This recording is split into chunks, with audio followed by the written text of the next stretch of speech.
what's going on, y'all? T-Bob here. And Jake as well. And you're about to watch a little OTB LSU. We're going to give you all the latest, greatest between LSU football, baseball, women's basketball, softball, and everything in between.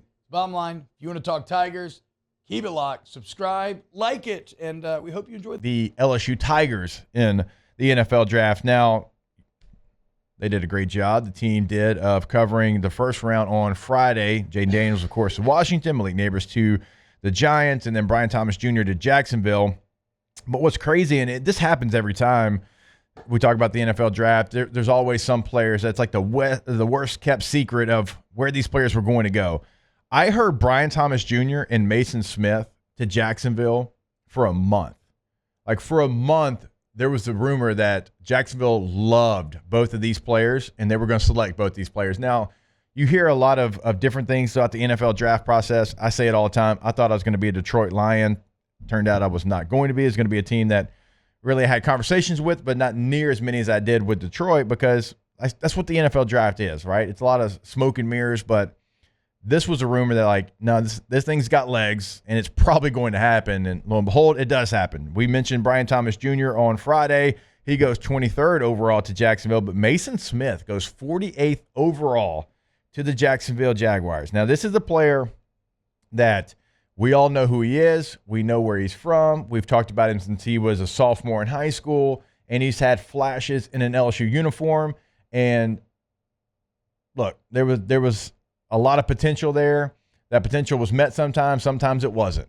And he's coming off a major injury this year and didn't play to the level that we thought he would. But also a lot of that was a lot of players on the defensive line didn't play up to what we thought they would because, well, they didn't have a coach. And Mason Smith had a ton of different coaches in his short LSU career as far as like playing time, right? He plays 2 years basically because of the injury, and that probably affected his play because there was flashes early in his career, right? That's when the flashes came. It was early in Mason Smith's career, and we've always known he was uber talented, and he just doesn't look like a normal human being when he walks into a room, right? He is a physical freak, and the Jaguars are taking him at 48th overall. They expect him to be a starter. They expect him to make an impact from day one. And so with him going 48th overall, I'll throw this one to y'all. Like, that to me, because we heard it leading into it, I guess it wasn't a surprise, but that's pretty high expectations for Mason Smith. And I guess that's what he was hearing. And so it certainly makes more sense why he decided to leave LSU early and enter his name into the draft. No, it certainly makes sense why he would leave. Look, Jake, I was pretty surprised that he went that high. I'm just one of those people that's like, hey, show me on the field. And like you mentioned, one way or the other, he battled injuries. Obviously, last year with the coaching staff on defense wasn't up to the standard you have. The production just wasn't there for whatever reason, one way or the other. But, I mean, look, 6'5", he's over 300 pounds. I remember y'all had him on last summer, and he walks into the studio, and I look at this guy, and I'm like, technically we are both humans, but that's about where the comparisons end between me and Mason Smith. No, a physical freak, and like you're drafting that guy. Like you said, you expect him to come in and be a starter right away, and you're like, if you can tap into something that LSU wasn't able to, then it could be a really good pick in the second round. So he goes to Jacksonville, and he was not alone because Jacksonville selected 3 LSU players, and there's one Jaguar fan in Louisiana, probably. That's my little brother. He's always been a Jags fan, and his high school football coach was the Jacksonville Jaguars head coach, Doug Peterson, so it makes sense. He also lets me know that Jarvis Landry is getting an invite to rookie minicamp. And if you're like, wait a minute, rookie Jarvis Landry, this happens all the time. That's how I got to deal with the Saints. I went in, what year was that?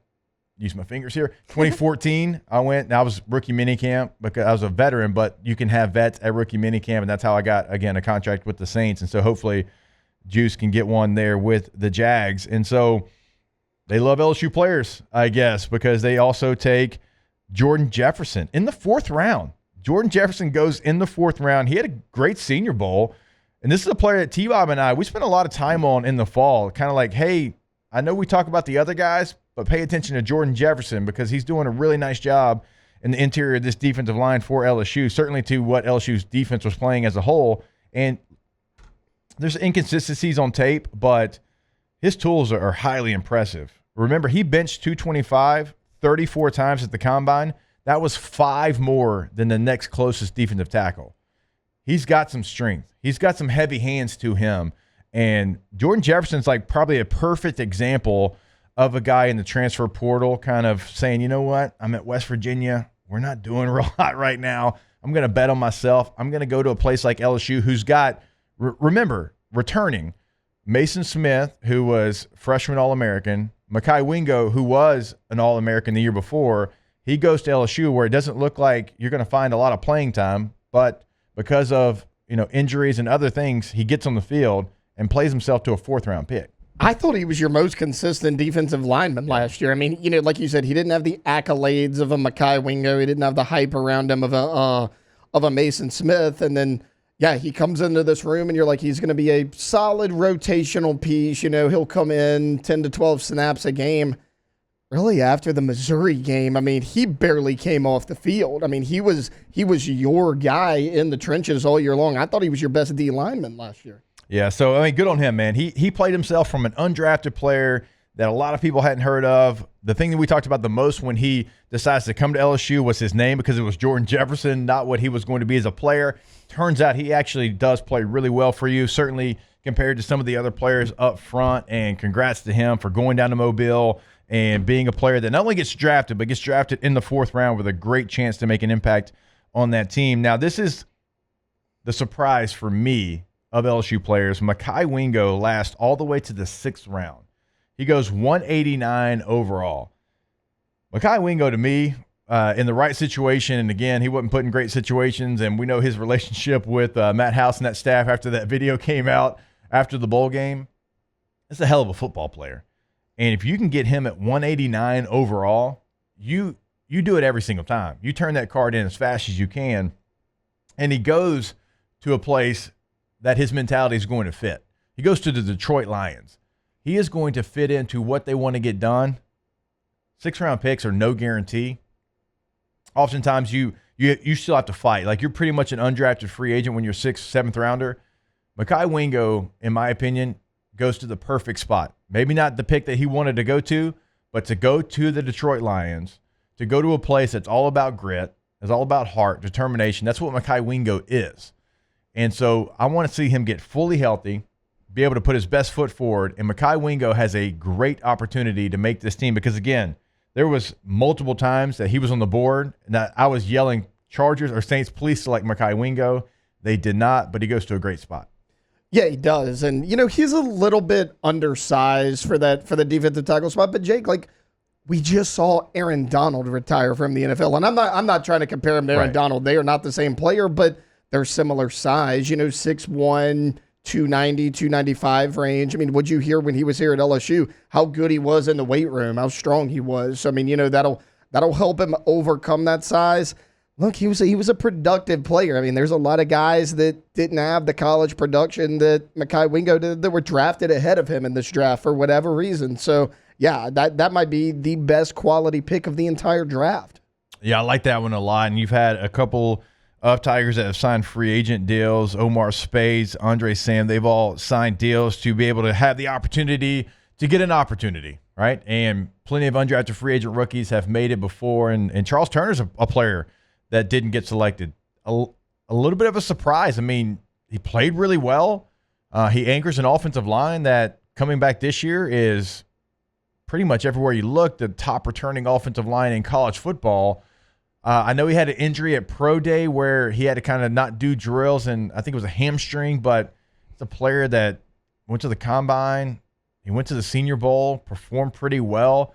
That's probably one of the bigger shocks that Charles Turner doesn't at least get drafted somewhere in the later rounds. Yeah, I thought he would get picked, like you mentioned, 6th round, 7th round, because the biggest issue everybody had with him for a long time was, can he put on the weight? Yeah. He did. I mean, he played at, 290 this year? He was a really solid center. He played guard here at times at LSU, and, he was productive. He could play multiple positions. He was able to put on that weight and play with it. I was a little surprised he wasn't taken. All right, so of the LSU players, I'm going to go around the room. Alonja, I'm making you do this as well. Maybe best landing spot for any of the LSU players that are drafted, that can be Jaden Daniels, it can be Malik Neighbors, Brian Thomas. What do y'all think is maybe the best landing spot for any of these players? I think Malik really won going to the Giants. He's receiver one from day one. 100%. Yeah. I think he'll do a really good job there. So I got to go with Malik on that one. For me, it's Brian Thomas Jr. with the Jacksonville Jaguars. You get to go play with Trevor Lawrence. And, you have solid receivers there. You got Christian Kirk there, who's really good in the slot. He can be your across-the-middle guy. They didn't have that deep threat for really since Trevor Lawrence has been there.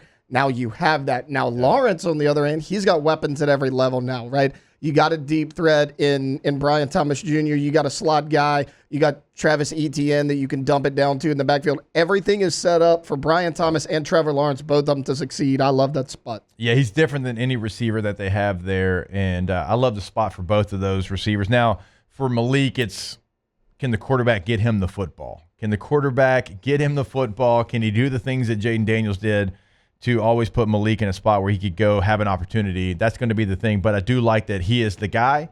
He is the number one receiver. He's going to be the number one target. There's no doubt about that, Alondra. I agree with you there. I like both those fits. And I think Jaden Daniels, too, last point here on the Tigers in the draft. We talked about Caleb Williams and the weapons that he has going into it, and they're right. He's got DJ Moore. He's got Keenan Allen. He's got Roma Dunze now. He's got DeAndre Swift, Cole Kmet. Great weapons. The Commanders actually have some nice ones as well. They've got two receivers that they feel good about. They've got two running backs. Remember, they signed Austin Eckler as well during this offseason. Great third down back, going to be a great tool for Jaden Daniels. Zach Ertz, who played well last year for Arizona, he's your tight end. So it's not the Bears' weapons, but typically when you're the number 2 pick, and remember, the Bears didn't earn the number 1 pick. They traded for that pick. They earned the number 9 pick, so that roster wasn't as bad as the number 1 pick. So you look at the number 2 pick, Jaden Daniels, in that situation, they've actually got some nice weapons. I thought they had a really good draft, including a fullback. They selected 53rd overall. That was my favorite pick of the draft because he is a fullback. You might want to call him a tight end, but Sennett wore 34 at Kansas State and was the first team all Big 12 fullback, not tight end. So 53rd overall. I'm taking that as a fullback. I thought they did some nice things in the draft. I thought they, filled positions of need. They got a guard. They needed a guard. So I like his spot as well. I think all the first rounders for LSU fell to a really good spot for them. Wow, Jake, what incredible takes. I mean, those guys, they're just the best. I think so. And if you think so, again, hit the like button, subscribe, ring the bell so you get notifications when we post every single day here on OTB LSU.